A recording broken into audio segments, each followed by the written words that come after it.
नमस्कार, NokingNews.com में आपका स्वागत है। मैं हूं गिरिजेश वशिष्ठ।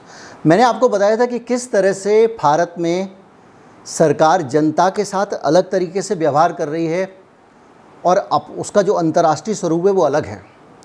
हमें दिखाने के लिए अजीब अजीब तरीके से बातें होती हैं और पीछे पीछे कुछ और होता है। गेहूँ, पेट्रोलियम पे भी मैं बात कर चुका हूँ इस बारे में।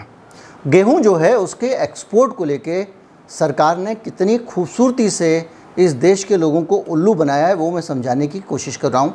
मैंने आपको बताया था कि सरकार एक तरफ गेहूं को बाहर भेजने के लिए परेशान हो रही है, दूसरी तरफ ये संदेश दे रही है कि उसने गेहूं का एक्सपोर्ट रोक दिया है।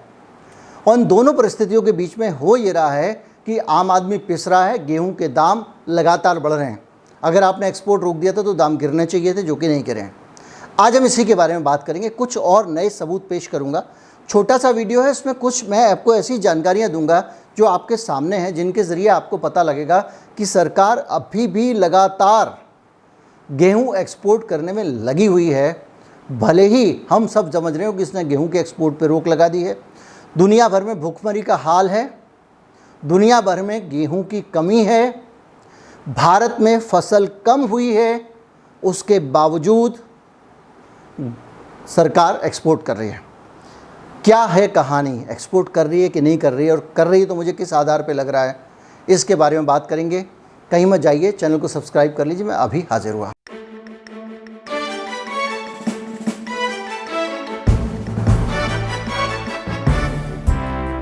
भारत सरकार WTO से लगातार अभी भी कह रही है कि हमको कुछ छूट दे दो, ताकि हमने जो PDS के लिए, पब्लिक डिस्ट्रीब्यूशन सिस्टम के लिए, राशन कार्डों के लिए जो गेहूं का MSP पे प्रोक्योरमेंट किया था, मिनिमम सपोर्ट प्राइस पे। देखिए, MSP एक बार समझिए, भारत में खुला व्यापार है, लेकिन सरकार ये कहती है कि जब कोई नहीं खरीदेगा तो इस रेट में तो हम आपसे गेहूं खरीद ही लेंगे। ये सरकार की गारंटी होती है, इस देश के किसान को एक अश्योरेंस होता है। और जब कोई नहीं खरीदता है तो जो MSP का रेट सरकार घोषित करती है हर साल, उस रेट पर उसको खरीद लेती है। और वो सरकार जब खरीदती है उस गेहूं को, तो उस गेहूं को फिर उसको पब्लिक डिस्ट्रीब्यूशन सिस्टम में डालना पड़ता है, यानी राशन कार्ड और दूसरी तरह से, या गरीबों की योजनाओं को, यहाँ पे जहाँ पे सरकार को सब्सिडाइज गेहूँ देना है वहाँ पे MSP का गेहूँ देना होता है। WTO जो है, विश्व व्यापार संगठन जो भी कह लें, उसका एक नियम है कि आपके यहाँ पे कोई भी चीज़, अगर कोई पैदावार हो रही है या कुछ उत्पादन हो रहा है, तो उसको सरकार सपोर्ट नहीं करेगी। अंतर्राष्ट्रीय मार्केट में उसको आप तभी बेच सकते हो, क्योंकि अगर आपने उसको सपोर्ट कर दिया तो वो सस्ता हो जाएगा। सस्ता हो, चीनी के मामले में विवाद हुआ था, हमने ब्राज़ील को के विकेट उखाड़ दिए थे। ब्राज़ील जो है फिर वो WTO गया, उसने कहा कि साहब ये तो इनके यहाँ तो चीनी पे सब्सिडी दे रहे हैं गन्ना मिलों को, और इसके कारण हमारी चीनी महंगी है, इनकी चीनी सस्ती है और इनकी ज़्यादा बिकती है। तो उसके बाद WTO ने भारत पे एक्शन लिया था। तो गेहूं के मामले में भी यही है कि अगर आप सपोर्ट प्राइस दोगे किसान को और कहोगे कि इतने में गेहूं खरीद ही लेंगे, तो क्या होता है कि इंटरनेशनल जो WTO साइन करके आए हैं, मनमोहन सिंह जी डंकेल प्रस्ताव पे, नरसिंह राव थे या BP सिंह थे, मुझे याद नहीं है, जो भी था, एक डंकेल प्रस्ताव पे साइन हुआ था, उसके बाद WTO बना था।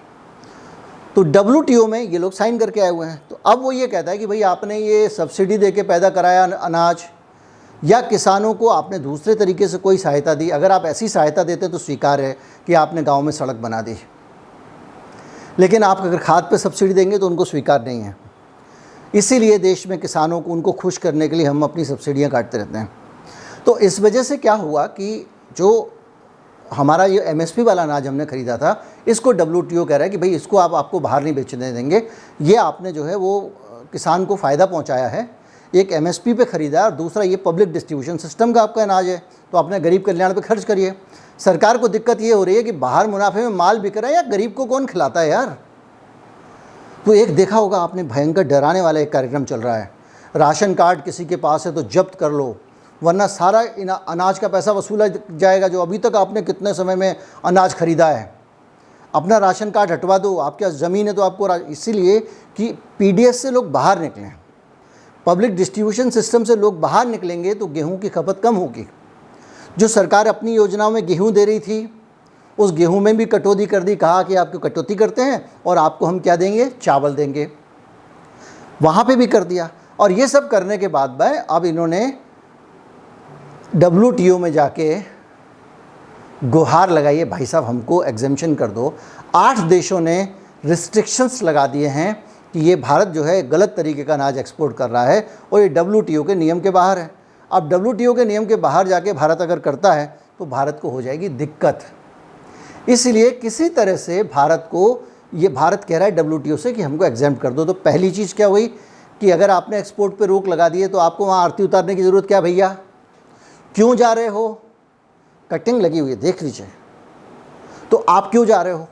और अगर आप जा रहे हो इसका मतलब ये है कि आपका मन है एक्सपोर्ट करने का। और ये सारी स्थितियाँ हैं। इसके बाद आप देख लीजिए सरकार दूसरी तरफ एक और डाटा पता कर रही है। हुआ क्या कि किसने कितना एक्सपोर्ट किया सरकार को मालूम नहीं। अब सरकार कह रही है कि सारे एक्सपोर्टर्स बताओ भैया कितना माल बाहर बेचा। देखिए कितनी विचित्र विडंबना है कि सरकार डाटा मांग रही है कि कितना गेहूं आपने एक्सपोर्ट किया। अपीडा से कहा है कि भैया डाटा दो ताकि हमको पता चले कितना जा चुका है, कितना नहीं गया है। उधर अभी G7, उसके बाद अमेरिका ने भी बोलना शुरू कर दिया कि भारत लोगों को गेहूं नहीं दे रहा है। अजीब पागल टाइप का देश है। आप एक बात बताइए, ये आपने रूस के गेहूं एक्सपोर्ट करने पे लगा दी रोक, दुनिया भूखी मर रही है और भारत से कह रहे हो तू गेहूं दे, और भारत कह रहा है हमारे खाने को गेहूं नहीं है, हम कैसे दे दें भारत का PDS का गेहूं। और भारत सरकार सोच रही है कि इस बहाने अगर किसी तरह से हमको WTO से थोड़ी रियायत मिल जाए तो हम गरीब का गेहूं भी बेच दें, अमेरिका खुश हो जाएगा। ये फैक्ट है, ये हो रहा है। और ऊपर से आपसे कहा जा रहा है कि नहीं साहब एक्सपोर्ट को तो रोक लगा दिए। ये कैसी रोक है भाई? आप लोगों से कह रहे हो कि हमको डाटा लाओ, आपके मुंह पे मिस्र के प्रधानमंत्री ने और दूसरे देशों ने कह दिया कि भैया हमारे को तो गेहूं आ रहा है इंडिया से, कोई दिक्कत नहीं है। 39 देशों को गेहूं आप भेज रहे हो, आपने मना नहीं किया है, तो रोक कौन से प्रकार की है ये बताइए आप। ये तो मतलब उसी तरह का मामला हुआ ना कि आपके स्कूल में आपने कहा कोरोना में कोई बच्चा नहीं आएगा, रोक लगा दी। 7वीं क्लास का भी बच्चा आ रहा, 8वीं क्लास का भी बच्चा आ रहा है, 9वीं क्लास का बच्चा भी आ रहा है, अध्यापक जी भी आ रहे हैं, सपोर्ट स्टाफ भी आ रहा है। फिर रोक कैसी है ये, जब लोगों को आपसे गेहूं मिल रहा है, आप गेहूं बेच रहे हैं, और जिनको बाहर खड़ा होकर पुलिस वाला रोक रहा है स्कूल जाने से, उनसे पुलिस वाले से कह रहे हो इनको आने दो, स्कूल में आने दो, यानी WTO से कह रहे हो कि भैया आपको एग्जेम्पशन दो। तो फिर रोक किस प्रकार की है, ये रोक है भी कि नहीं है, ये बड़ा सवाल है। और ये तब कर रहे हो आप जबकि आपकी हालत बहुत ज़्यादा ख़राब है। अब सरकार बातें कुछ भी करे, गेहूं की सप्लाई लगातार जारी है। और मैं आपको कुछ डाटा बताता हूं, उसने $177 मिलियन यानी 1700 करोड़ रुपए का गेहूं एक्सपोर्ट कर दिया है मार्च में। 473 मिलियन का अप्रैल में कर दिया है, यानी 473 मिलियन का मतलब 4 करोड़ डॉलर का आपने तब कर दिया है। और ये सारी चीज़ें जो हैं वो हो रही हैं और लगातार आप जा रहा है। और 8 देश ऐसे हैं जिनको देश अपना गेहूं भेज चुका है। उनमें से इजिप्ट है, टर्की है और कज़ाकिस्तान है, किर्गिज़स्तान है, कुवैत है, कोसोवो है, यूक्रेन को भी हमने गेहूं भेजा है जो पूरी दुनिया को एक्सपोर्ट करता था, और बेलारूस का भी है। अब मैं आपको बताऊं कि भारत किन हालात में एक्सपोर्ट कर रहा है, तब कि जब दूसरे देशों का रवैया क्या है। टर्की ने बाकायदा एक्सपोर्ट रिस्ट्रिक्शन लगा दिया है, कहा है कि जब तक 19 भी रैंक आई है उनकी इस रिस्ट्रिक्शंस में, और उन्होंने कहा है कि लाइसेंस के बगैर एक्सपोर्ट नहीं कर सकते। यूक्रेन ने गेहूं, ओट्स, मिलेट्स और चीनी एक्सपोर्ट करने पर रोक लगा दी है। इजिप्ट ने गेहूं, ऑयल और दालें एक्सपोर्ट करने पे रोक लगा दी है। कुवैत ने ग्रेन और वेजिटेबल ऑयल्स यानी जो तेल होता है खाने का तेल, उसके एक्सपोर्ट पे रोक लगा दी है। बेलारूस ने लाइसेंस के बगैर वो एक्सपोर्ट नहीं कर रहा है। किर्गिस्तान जो है उसने भी रोक लगाई हुई है ऑलरेडी। और ये स्थिति तब है जबकि ये जो देश हैं ये तो रोक लगा रहे हैं। टर्की रोक लगा रहा है, यूक्रेन रोक लगा रहा है, इजिप्ट लगा रहा है, कुवैत लगा रहा है, बेलारूस लगा रहा है, किर्गिस्तान लगा रहा है। वो लोग तो गेहूँ भेज नहीं रहे हैं, उनको अमेरिका कुछ नहीं कह रहा है। हमको बोल रहा है कि आप जो है गेहूँ भेजो। अरे भाई क्राइसिस है तो सब लोग को उसमें पार्टिसिपेट करना चाहिए। भारत तो तब भी इतना सारा गेहूँ भेज चुका है, उन्होंने तो नहीं भेजा है। अमेरिका भूखा क्यों मारना चाहता है भारतीयों को? बड़ी सीधी सी बात है। और हमारी सरकार जितना भी बैन की बात करे वो तो भेज ही रही है। और हालत ये है कि हमारे यहाँ प्रोडक्शन कम हो गया है भाई साहब, हमारी स्थिति उतनी अच्छी नहीं है जो कि हम आराम से इसको लेके झेल जाएं। अब आप भारत को ये सब सारा का सारा हम लोग उदारता दिखा रहे हैं और गेहूं भेज रहे हैं, गेहूं भेजने को उतारू हैं, गेहूं भेजने के लिए परेशान हैं और गेहूं भेजने के सारे उपक्रम कर रहे हैं, अपने देश के गरीबों का गेहूं काट के भेज रहे हैं। और ये तब हो रहा है जबकि हमारे देश में गेहूं की किल्लत है। जिस देश में किल्लत होने वाली है वो कैसे भेज सकता है? और हालत ये है कि जो गेहूं का उत्पादन है हमारे देश में वो इस बार का जो अनुमान है उसमें गिर गया है 3%।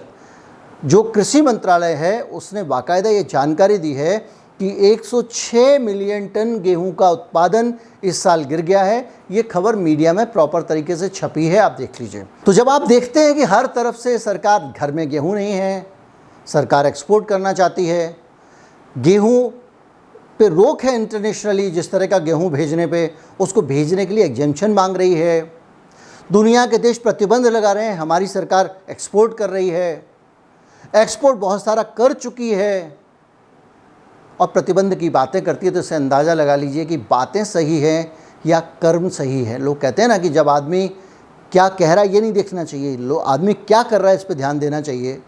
तो ये जो कर रही है सरकार, इसको देख के लगता है कि इनको अपने देश में गेहूं के दाम बढ़ेंगे या घटेंगे इसकी चिंता नहीं है। इनका पूरा ध्यान इस पर कि ज़्यादा से ज़्यादा बाहर गेहूं भेजो ताकि अमेरिका को बुरा ना लगे और दुनिया को बुरा लगना चाहिए। और सारे जिनके पास गेहूं नहीं है भारत से जो गेहूं मांग रहे हैं, और अमेरिका कह रहा है भारत दुनिया में फूड क्राइसिस पैदा कर रहा है, उनको अमेरिका से बोलना चाहिए कि भाई रूस पे प्रतिबंध क्यों लगाया हुआ है यार, खोल दो गेहूं के ऊपर प्रतिबंध। प्रतिबंध लगाना है तो हथियार पे लगाओ, सोने पे लगाओ, तेल पे लगाओ। तेल तो तुम खरीद रहे हो क्योंकि तुम्हारे वेस्ट को चाहिए, गैस खरीद रहे हो क्योंकि तुम्हारे चमचुओं को चाहिए, अनाज पे रोक लगा रहे हो क्योंकि अफ्रीका भूखा मरता है। ये स्थिति है और ये सरकार की स्थिति मैंने आपके सामने रखी और ये वो हालात मैंने रखे। इसमें कुछ भी मेरे मन से नहीं है, ये सब कुछ पब्लिक डोमेन में वेल पब्लिश्ड है। उम्मीद करता हूँ वीडियो आपको अच्छा लगा होगा। अच्छा लगा हो तो ज़्यादा से ज़्यादा लोगों तक पहुँचाएँ, चैनल को सब्सक्राइब कर लें। नमस्कार, जय हिंद।